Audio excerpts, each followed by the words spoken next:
Have you ever swam with the dolphins? Well, I've always wanted to, but I haven't had the chance, so let's paint some instead. Taking your mop brush, take some orange and white and do back and forth strokes in the middle of your canvas, working your way up. But I want it to get brighter as we go up, so I actually cleaned off my mop brush so I could dip into a lighter color. Using yellow and white, I'm going to blend it into the orange a little bit because it's still wet, but then I'm going to keep moving up my canvas, taking just yellow and white. Almost to the top, but I do want to switch to some purple, so I washed it off one more time and I dipped into some light purple and white. Because it's still wet, I'm going to blend it slightly into the yellow, but I only want a little bit of purple at the top. And at the very top, I'm actually going to dip into some dark purple and blend that in. That way it frames our eye down a little bit towards where the dolphins will be. You can blend it in with a little bit of light purple, but see how the purple and yellow is really crisp? I washed off my mop brush one more time, but I didn't put any paint on it. As long as the yellow and purple layers are still wet, you can just go back and forth with a damp brush, and that can blend the two layers together without muddying the yellow too much. Once you get the two layers blended the way you want, something like that, I'm going to dry it really good so we can put in our sun. Now I'm going to do a really big setting sun, so taking a size 6 round brush, in the middle of the canvas I'm going to do 2 dots, kind of marking the ends, and then do a half circle up into the orange. Then fill it in with the white using curved strokes so you don't see any choppy brush strokes. You may need to do a second coat, but once you get it the way you want it, you can tint it with a little bit of yellow if you want, but I'm going to keep it mostly white because I want it to be really bright today. Now with a smaller round brush, I'm so tempted every once in a while to do a sun like this, so we're going to do it in this painting. I'm taking white and doing sunbeams. This is abstract today, but it's going to make a really cool background. Spacing them out somewhat evenly. They can be all different lengths, but notice I have the longer ones towards the top and shorter ones towards the sides. I decided to connect it to my sun, but I'm not going to keep the sunbeams perfectly white. Instead, I'm going to take some yellow then and piece some in throughout the sunbeams. Notice how I'm not covering the white completely, but I'm keeping some gaps for the white to shine through. Isn't that a really cool effect? Just every once in a while I have to do a sun like this, but I think it's going to be the perfect backdrop for the dolphins. Once you have your sun finished, dry it really good and grab a size 10 round brush for our water. I'm going to use like a green blue and a cobalt blue, keeping it a little darker towards where the sun meets the water. I notice I cleaned up that rough edge. And then we're going to fill in the water entirely with this round brush. I don't want my colors to blend completely like it would with a mop brush. Notice I'm doing shorter strokes and I'm using just the green blue to start. I'm leaving little gaps. You can use both colors on your brush at one time, but notice I did the lighter blue first and then I took the cobalt and I'm going in and piecing in where I left the gaps. Take your time with it. I'm not even doing perfectly straight strokes. I'm actually wiggling the brush a little bit to give the illusion of motion in the water. So if you have a shaky hand, you can use that to your advantage in this painting. So I'm alternating between the darker blue and the lighter blue, filling it in completely. And once you get enough of both in there, see I'm wiggling my brush, you can see the wiggles.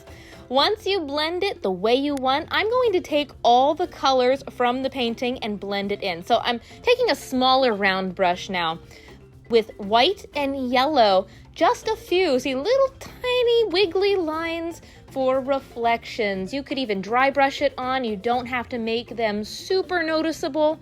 I love color, so we're gonna make it all colorful. Let's even do some of the purple little wiggly lines up here, anywhere you want. Let's do some orange, wiggle, wiggle, wiggle. Now it's looking colorful. See, I'm taking some light blue. Why don't we even add some darker in there for shading? Maybe this is where the water is really picking up. And let's try a little bit of white, but not too much white because we're going to add splashes from the dolphins and I want those really to stand out. And speaking of dolphins, let's paint some. So taking a size 3 round brush, take some gray, but I'm going to tint my gray with some of the darker purple and darker blue so it matches the tone of the painting. Above my sun, slightly over halfway, I'm going to give him a nose. Give him a little bit of a forehead, and then off of that forehead, I'm going to do a curve going around, almost the same kind of curve as the half circle in the sun. And then curve it all the way down to where his tail is going to be. I'm going to have his tail going into the water a little bit. On the bottom coming off of his nose, I'm going to have another curve that goes down, but notice it's going to get smaller towards the end of the tail. Something like that. I'll try to have tracers for these, but this is how you freehand it. Fill in that shape really good. Ooh, I like that color. It really does bring the sky and the water together. You may need to do 2 coats, but fill it in as evenly as possible. For the tail, I'm going to take a detail brush with the same color. Do 2 curved lines coming out and down towards the water like that, and then connect them with almost a rainbow shape. There's your tail, and fill that in with the same color as well using your detail brush. Cute. Okay, and you can't forget fins, so on the curve of his back, I'm going to have almost like a shark. Reminds me of the shark fin you see popping out of the water in the movie Jaws, but do a curved little fin like that at the top. And slightly above, a little closer towards the head, I'm going to have another curved fin coming out going towards the bottom. There we go. Hey, it looks like a dolphin. Fill it in. We're going to do the same thing, but with a detail brush. Give him a nose, a forehead. He's going to be a smaller dolphin because he's in the distance. Do a curve going around, down into the water a little bit. And then coming off of his nose, another curve, but notice how it gets narrower, closer towards where the tail is going to be. There we go. And then fill that in. They look like they're going to be synchronized jumping, which is going to be really cute. Don't forget to add the fins, so the curve that goes out, notice how they're both curved going towards the tail. The one on the top is curved towards the tail, and the one at the bottom, but the one at the bottom is a little closer to the head. For the tail, don't forget the lines that come out from each side and then point down towards the water. Connect them with a rainbow shape and then fill that in so there's points on either side.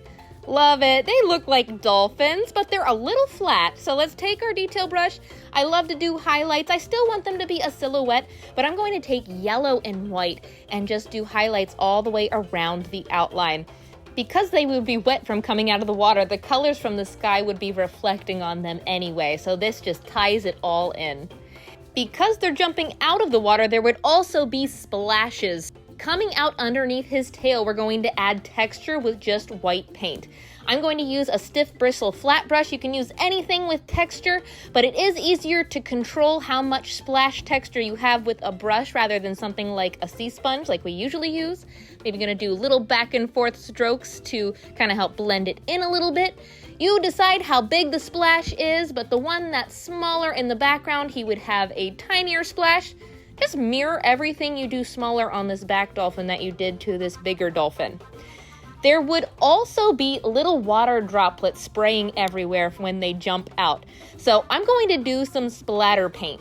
Now, when I was practicing, it went everywhere and it just looked like too much, so I'm actually going to cover the top of my painting with a plain piece of paper. And taking a little bit of watered down white, I'm going to splatter on a couple water droplets. Don't do too much. Try to keep it condensed to mainly towards where the tail is, but it's okay if it spritzes out a little bit towards the other parts of the water.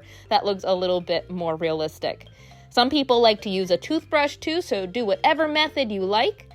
And there it is. I love that. Now, I'm also going to, I feel like the dolphins are a little too dark, so I added a little bit of white to my gray mixture, and I'm adding a little bit of like lighter color towards the top part of their back and the top fin, just to make it pop. That is optional. This is a pretty simple painting, but you could add as many details as you want. And there we go. Now I really want to swim with the dolphins. Have fun with it, make it your own, and if you like this tutorial, follow me for more on Facebook, YouTube, Instagram, and TikTok. Happy painting!